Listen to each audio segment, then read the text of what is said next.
बिस्मिल्लाहिर्रहमानिर्रहीम। Welcome to research pedia channel. दोस्तों, आज की ये वीडियो इस चीज़ के ऊपर है कि अगर आपको क्वेश्चन के अंदर डाटा कुछ इस शेप में दे दिया जाए कि आपको सैंपल का मीन बताने की बजाय सैंपल की वैल्यूज़ दे दी जाएं, यानी ना तो आपके पास एक्स बार है, ना ही आपके पास पॉपुलेशन का स्टैंडर्ड एविएशन है, ना ही सैंपल का स्टैंडर्ड एविएशन है। लेकिन यहाँ से जिस तरह से सैंपल का मीन कंप्यूट हो सकता है, उसी तरह सैंपल का स्टैंडर्ड एविएशन भी कंप्यूट हो सकता है। तो इस क्वेश्चन में रिक्वायर वो कर रहा है कि एक मैनेजर है इस मॉल का, ठीक है, वो ये चीज़ एस्टिमेट करना चाह रहा है कि जो लोग उनके शॉपिंग मॉल में जो कस्टमर विज़िट करने आते हैं तो वो ऑन एवरेज कितने पैसे खर्च करते हैं। तो उसने क्या किया कि 20 कस्टमर्स का जो है वो जो स्पेंडिंग है उसको उसने यहाँ पे मेंशन कर दिया। अब रिक्वायरमेंट ये है, what is the best estimate of population mean. Obviously जो सैंपल का मीन निकलेगा उसी को हम पॉपुलेशन मीन कंसिडर करेंगे। तो सबसे पहले इस डाटा की बेस पे हम सैंपल का मीन निकाल लेते हैं। तो ये डाटा यहाँ पर मैंने अरेंज कर दिया, ठीक है। इसकी बेस पे मैं इस साइड पर इस साइड पर जो है वो मैं सैंपल का मीन कैलकुलेट कर लेता हूँ, एक्स बार जिसको हम कहते हैं। तो it is very easy. Equal का साइन डालें, एवरेज लिखें, इसको डबल क्लिक करें और तमाम वैल्यूज़ को जो है वो ड्रैग कर लें, ब्रैकेट को क्लोज़ करें, एंटर दबाएं।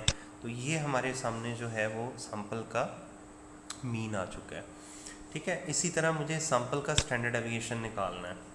जो हमारा ट्रेडिशनल फार्मूला है वो ये है, जिसमें हम x की हर वैल्यू में से x बार को माइनस करते हैं, फिर उसका स्क्वायर लेते हैं, फिर सम करते हैं डिवाइडेड बाय n-1 जज़र n।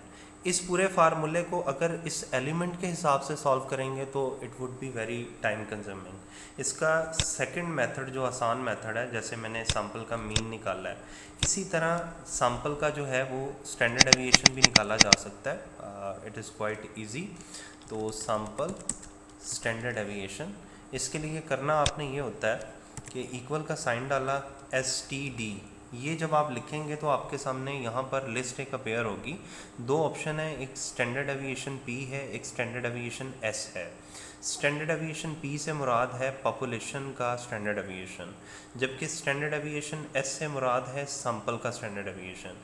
यहाँ पे क्योंकि हम सैंपल का स्टैंडर्ड एविएशन निकाल रहे हैं तो हम सेकंड ऑप्शन को चूज़ करेंगे डबल क्लिक करके, और उसके बाद उन तमाम वैल्यूज़ को ड्रैग कर लेंगे जिन वैल्यूज़ का हमने स्टैंडर्ड एविएशन निकालना है।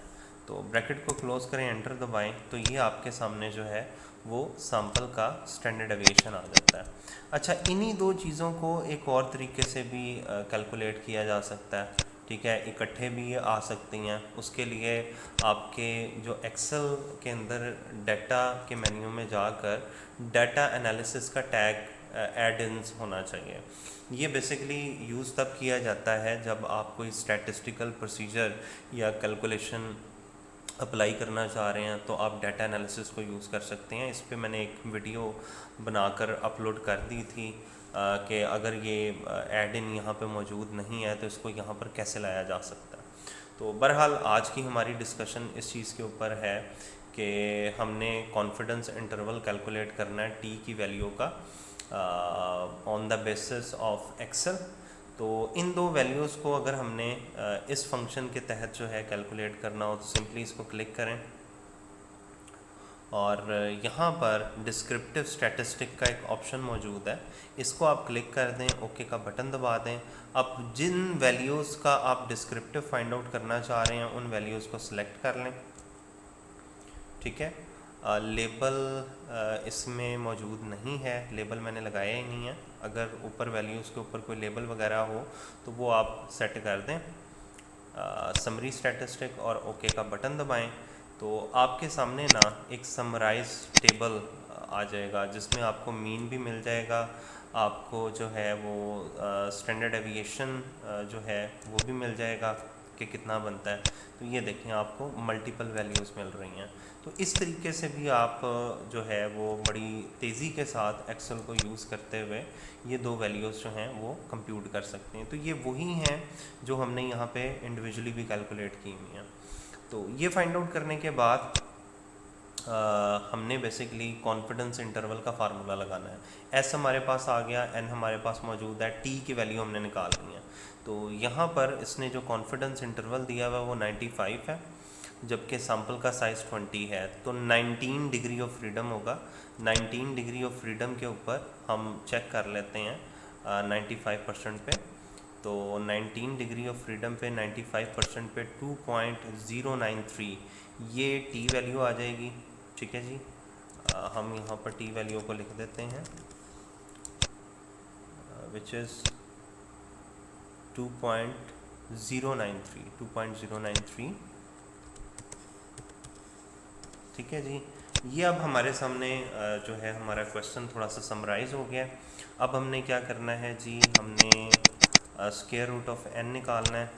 हमारा जो सैम्पल का साइज़ है जिसको हम एन से रिप्रेजेंट करते हैं, it is 20 in this question. ठीक है जी, ये करने के बाद हमने स्क्वायर रूट ऑफ एन ये फाइंड आउट कर लेना है। सो स्क्वायर रूट, इसको क्लिक किया, एन को प्रेस किया, ब्रैकेट क्लोज की, एंटर दबाया, तो ये हमारे पास स्क्वायर रूट ऑफ एन आ गया। इसको हम 2 डिजिट्स में कन्वर्ट कर देते हैं। अब हमने क्या करना है, हमने बेसिकली सैम्पल स्टैंडर्ड डेविएशन यानी एस को डिवाइड करना है इस वैल्यू से। तो ये आ जाती है standard error of mean, which is standard deviation divided by square root of N, और ये वैल्यू आ गई हमारे पास। अब इसको टी की वैल्यू से हमने मल्टीप्लाई कर लेना है। Standard error of mean multiply by T value,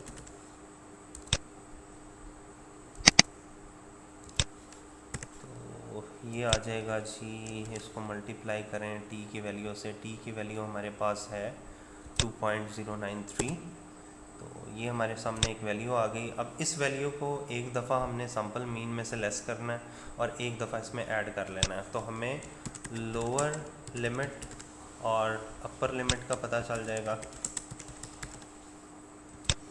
lower limit जो है वो निकालने के लिए सैम्पल मीन में से माइनस कर देंगे इस वैल्यू को, और अपर लिमिट पता चलाने के लिए सैम्पल मीन में हम ऐड कर देंगे इस वैल्यू को। ठीक है जी, अब इसमें हम अगर देखें तो हमारा मीन जो है वो इसके अंदर शामिल है, लेकिन हम क्वेश्चन की रिक्वायरमेंट अगर चेक करें तो क्वेश्चन की रिक्वायरमेंट में वो कहता है कि would it be reasonable to conclude that population mean is $50। $50 क्या इसके अंदर फॉल कर रहा है या नहीं? तो $50 इसके अंदर फॉल कर रहा है, ये हमारे लिए रीज़नेबल टू कंक्लूड है। ठीक है, अपर और लोअर लिमिट के दरमियान में $50 फॉल करेगा। लेकिन अगर हम 60 को चेक करें तो 60 जो है वो इस लिमिट के अंदर फॉल नहीं करेगा। लिहाजा हम ये कह सकते हैं कि we are 95% confident that $60 does not fall in this limit while the $50 does fall in this limit.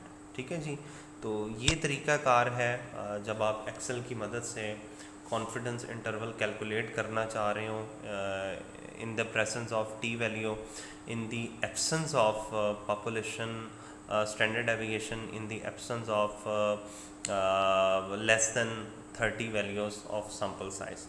तो उम्मीद करता हूँ कि आपको इस टॉपिक की समझ आ गई होगी। मज़ीद वीडियोज़ के लिए चैनल को सब्सक्राइब ज़रूर कीजिएगा। शुक्रिया।